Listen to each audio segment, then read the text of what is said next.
So thank you guys, welcome. Thanks for taking the time to join us. We're super excited about sharing all the things that we've learned.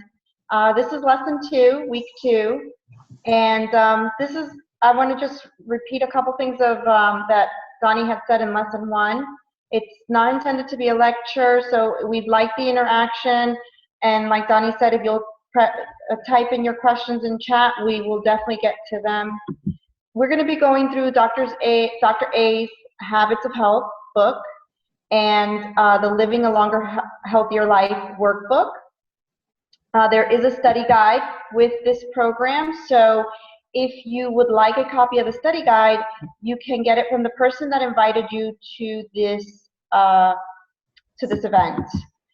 So today we're going to talk about a few things. We're going to talk about motivation, and we're going to talk about goals, and we're going to talk about why you want to change. And some of those things that affect change are motivation factors and problem solving and desired outcome. So we're going to be just talking about a few other things as well, but that's just going to get us started. So the objectives of this particular lesson is we're going to talk about how to set goals with a process that we have learned to use called structural tension.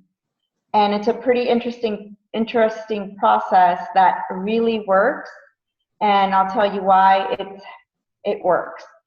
So we're going to start by determining our current reality in order to create your own personalized structural tension. And this is something anybody can do. You don't have to be in a particular place or time or situation. Anyone can do this type of event or this type of structural tension.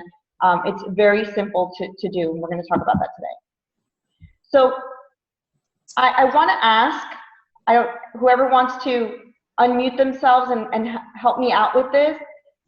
Why do you want to change? If you're on this call, why do you want to change? And so typically we want to change to get rid of a problem. So what change would you like to see in your particular life? If someone would be willing to chime in.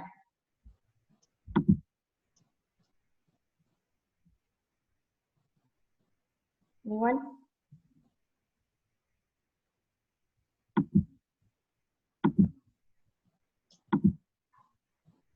Well, so when I started this program, I wanted to change because I wanted to lose weight. That's how I started. That was the first thing I wanted to do. And that was a problem for me. My weight was a major issue. It affected my health. It affected how I looked. It affected how I felt. And I wanted to get rid of the weight. And what I didn't know was all the other things that I was going to discover by changing my weight. Because really it's about the journey and what we learn while we're trying to accomplish a goal. So the first thing that affects our why is a motivation factor. And so when we have an intense emotional conflict, it leads us to act. We're overweight, we can't breathe, or we have diabetes, or we're sick, or we can't walk like we used to, run like we used to, whatever that case is for you. And so that conflict of, oh my goodness, I want to be able to breathe or walk or talk or not have diabetes or not have high blood pressure, that's going to lead you to make some type of action. And so sometimes what happens is because we act, we feel better. So we lose 5 pounds or 10 pounds, and now we feel better. And so the situation may not have changed very much, but we feel better. And so feeling better takes the pressure off, and it lessens that conflict. Okay, well now I don't feel so winded when I go up the stairs because I've lost 10 pounds. So I feel better. And less emotional conflict means that there's less reason to continue doing what we wanted to do, which was maybe lose 40 pounds. And so we get into, by reducing the conflict, there's less reason to keep going. Now, when you feel better and you don't have the pressing need, it's kind of like, well, I'm okay with 5 pounds, 10 pounds, feel much better. And so now the original behavior returns. And so this is a cycle that all of us do, and not just with weight. It's a lot of different aspects of our life. So it's very interesting because there's a solution, which is kind of nice for us to actually reach our goals. So our current reality. According to the Center for Disease Control and Prevention, there's more than 1/3 of U.S. adults that are obese. That's 35% of American adults are obese. And so there are also estimates that more than 80% of the people who've lost weight regain all of it or more after 2 years, and that's me included. I'm in that statistic. So it's like the yo-yo dieting. Wonder why that happens, and it's very, very frustrating. So how do we change that current reality? There's a couple things, right? So problem solving versus desired outcome. Doing some things we don't like doing, not doing things we like doing.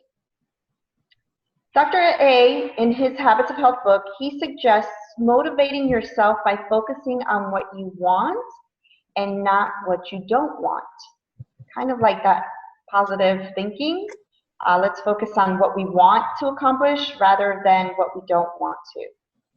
And it starts with the right eating approach, and that's very important. It's very important for us to eat right, but that's just the first step. For long-term success, we need the right motivation. So how many times have you started a weight loss program and you couldn't wait to reward yourself with pizza or a glass of wine or a banana split? Me. I remember in the first 3 weeks, I lost 10 pounds, and I called my health coach and I said, I'm going to reward myself with a glass of wine because I deserved it.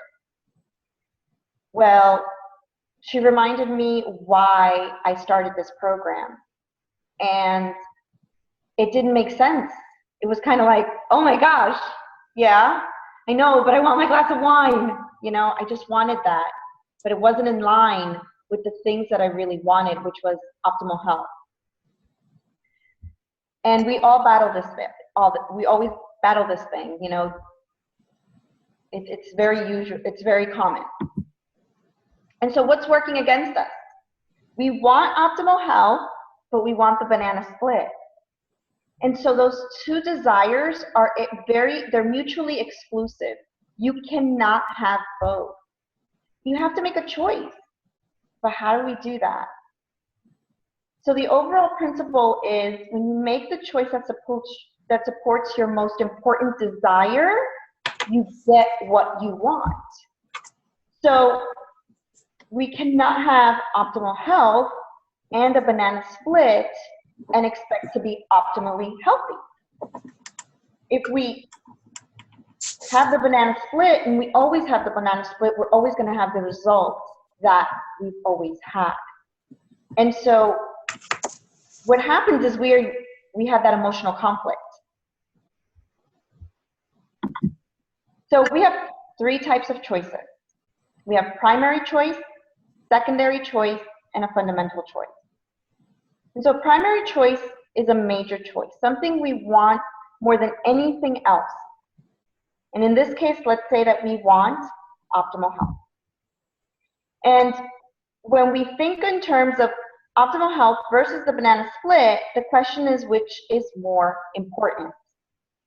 We want the benefits of having a long and healthy life, or do we want the short-lived satisfaction of the taste of a banana split? and that's going to harm our health. But it's difficult to make that determination when we see the banana split. It's very difficult. But over time, when we start realizing that we have a major choice that we want to make, our health, but we want this other banana split, we become savvy. It's kind of like a training that we go through, and we start to make choices that are going to give us the results that we want. And we start to support our health, and we start to eliminate the things that harm us. It's a process. So what's the first step? How do we begin? Usually, when we want to make a change, we get excited and we get anxious. We're like, will this work for me? Can I do it? Will I end up back where I started? These are all very common questions, because we know that, you know, the things, what we've done in the past may not have worked. So, and second, everything in this plan is doable. Third, if you really want to get started, call the person that got you on the call today, because they're going to tell you exactly what to do. Okay. So where are you now? That's the very first thing that we need to determine in order to get started, is your current reality. So Dr. A's book has a really neat assessment where you can evaluate your current health status. He covers many different things. So he talks about you are what you eat, and how much you move, and what the inner you is like. And also breathe deeply, like if you're a smoker, and the things that are weighing you down. Also testing, which is like going to your doctor and getting some testing and some blood work and so those kinds of things. And realizing where you are, and also your family history. So those are some things that Dr. A assesses. There's a number scale for each of the questions, and then there's a score. This is such a difficult task for us to do, so that because we have to face our reality. So if we don't face our reality, though, it's very hard for us to be successful. So it's a very crucial part of starting. When I did my assessment, I was obese. I could not believe it. I was completely shocked. When I took my pictures, my before pictures, I was completely devastated. And it was just a realization that I didn't know was true. I didn't know it was real. But all of those things are super important in getting started and having a good reality of where you are. Because you have to be very honest with yourself. And he then rates, you get a rating. And when I did mine, I was very unhealthy. My goodness, that means like I was almost sick. And so now I'm healthy. And so the question is, where are you? And if you do these assessments and you really find out, maybe you think you know, but I tell you, I didn't know that I was obese. And I didn't know that I was very unhealthy. So it's a very good realization for us to do these assessments. If you're interested in the assessment, the person that got you to get on this call, they can actually send you a link and you can take the assessment. So please reach out to them. So how can we change our current reality? We use a tool that's called structural tension. And it's very simple. Realizing your current reality and then envisioning what you would like. So structural tension is a tool, and it helps us throughout our journey. It actually has helped me in many different ways, not just with my health, but with my career and my mind and anything that I want to achieve. And it's proven when other aspects of your life, such as your health, or such as your mind, are healthy, you're going to strengthen your ability to maintain your optimal health. That is a fact. So when you review your current state of health, and then you visualize what you would like to be, where you would like to be, you have a desire for, or let's say you create a desire for optimal health, you create a useful tension, almost like a rubber band, okay? If it's unrealistic, it's gonna snap, so it won't work. But if it's got good solid tension, then it's gonna go very far, and you're gonna be able to reach your goal. And that's the concept of structural tension.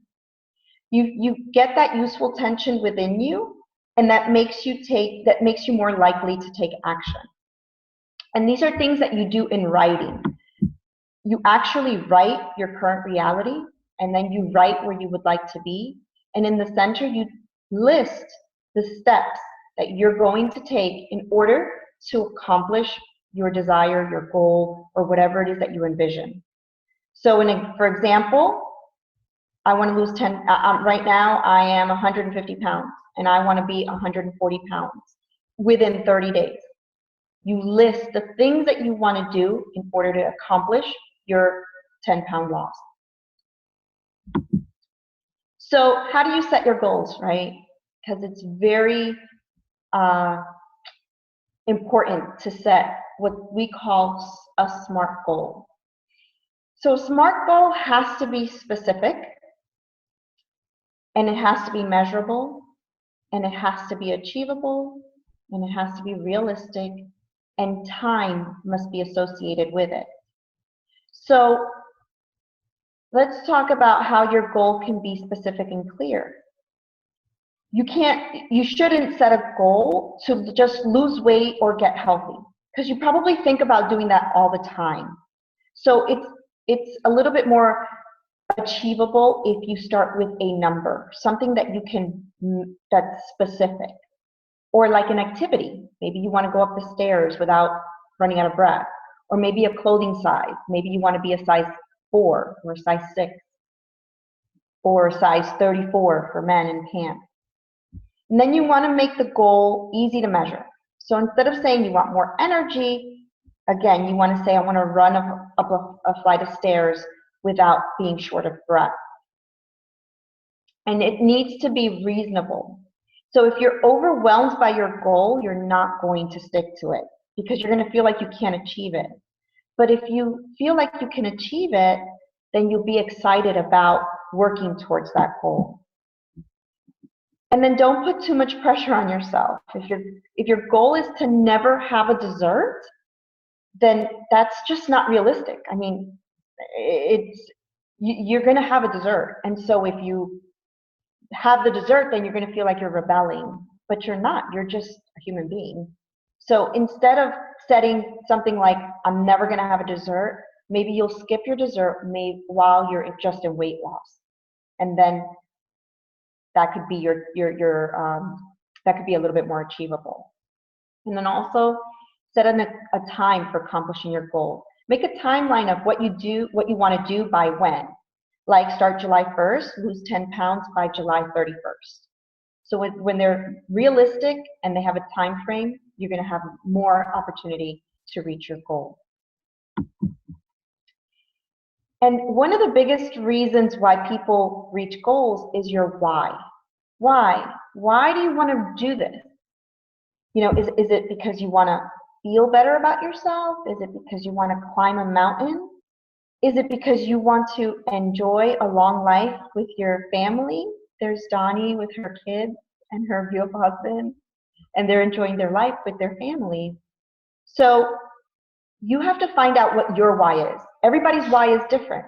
It could be a swimsuit. It could be abs. It could be, climbing Machu Picchu in Peru. It could be whatever you want it to be, but it has to be important to you.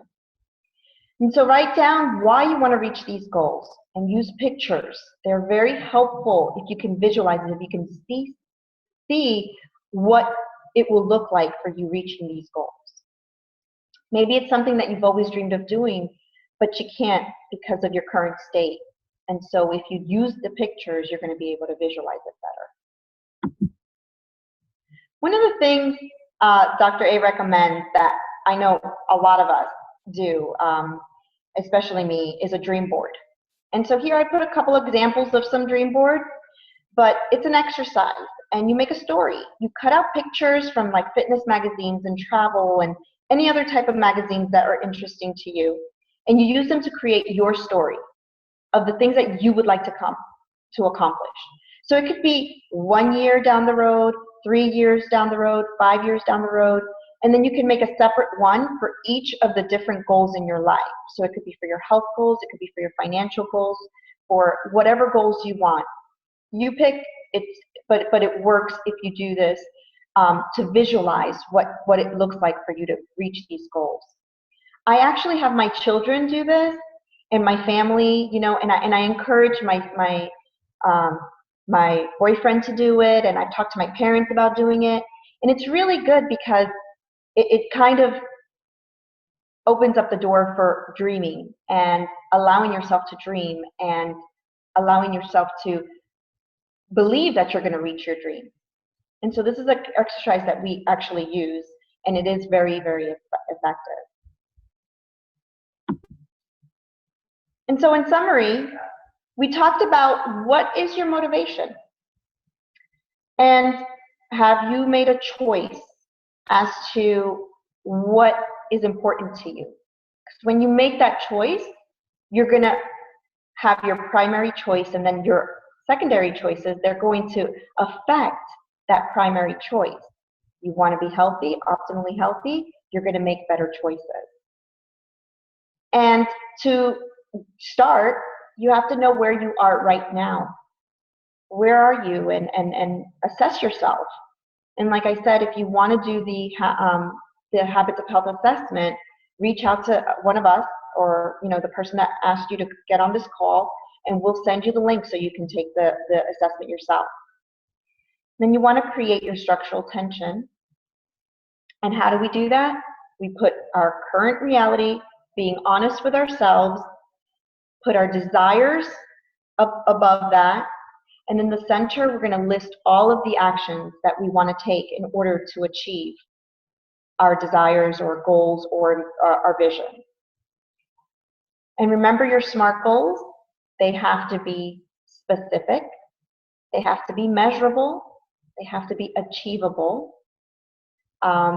They have to be realistic, and there needs to be time associated with them.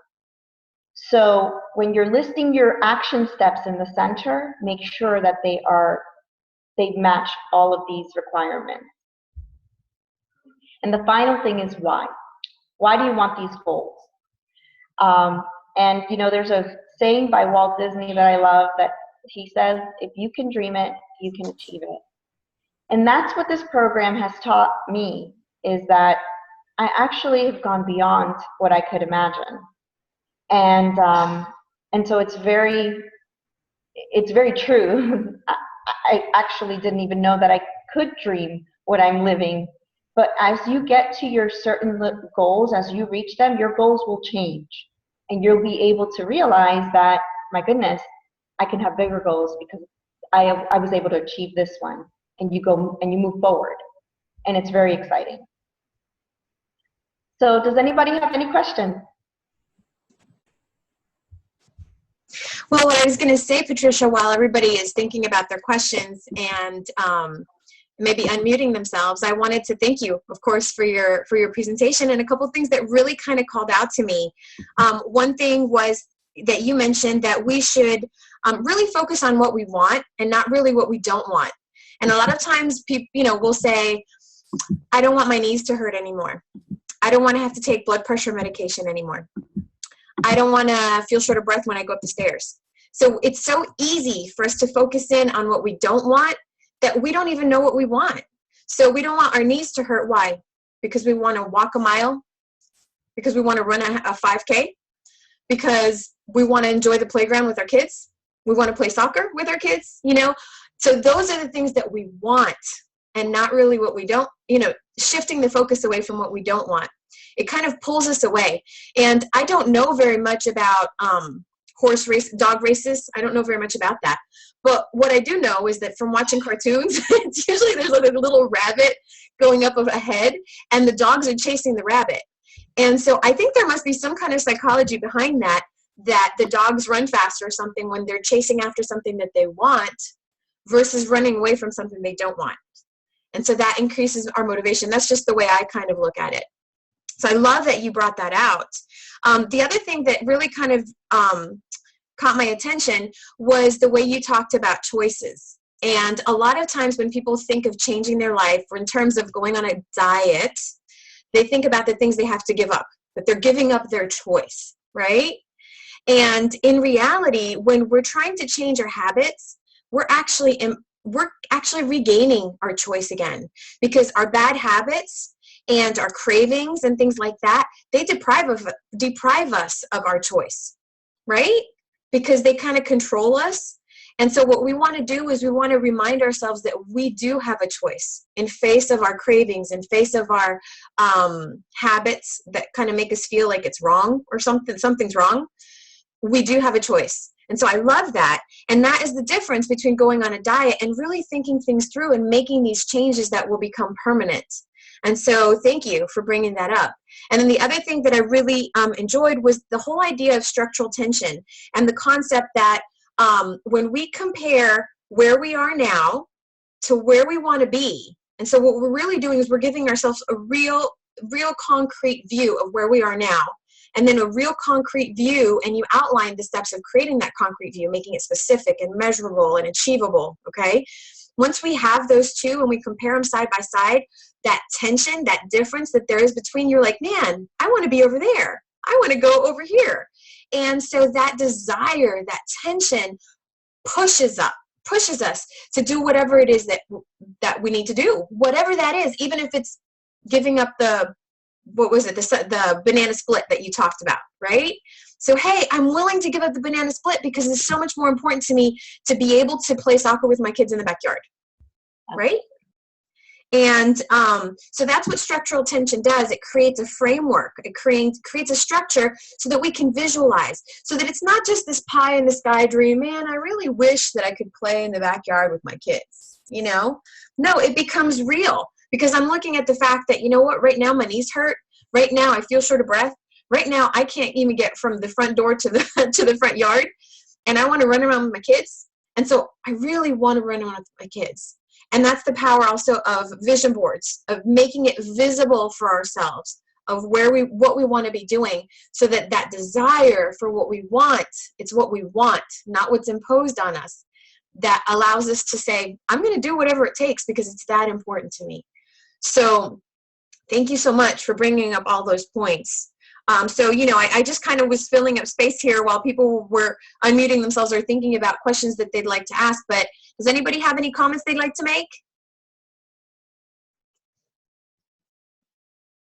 If not, if you find that you need help with any one of these areas in identifying where you are, you know, Patricia talked about the health assessment. So that is a free assessment that you can do online. Just connect with the person that sent you here to find the link, and you can find out where you are. If you need any help with identifying where you want to go and creating that specific and measurable and achievable and realistic and a time set goal, then reach out to the person that invited you. If you need any help creating that strategy, the steps from here to there, we would love to help you. And as we go through this series and as we go through Dr. A's Habits of Health book, we're going to dive deeper into that topic. But if you need help with any of these phases, we would absolutely love to help you. So with that being said, I look forward to seeing you all back next week, where we're going to continue exploring how we can master the habits that really kind of propel us forward to where we want to be. One thing I also did want to mention before we hang up is that, you know, we talked a little bit about weight today, but structural tension can be used anywhere along the line. You know, you pointed out how there's different levels of health. You know, there's the sick, and there's the very unhealthy and unhealthy, and then the healthy and ultra health. And you mentioned that you went from, what was it? Very unhealthy to healthy, right? And yet there's still the optimal health and the ultra health ahead of you.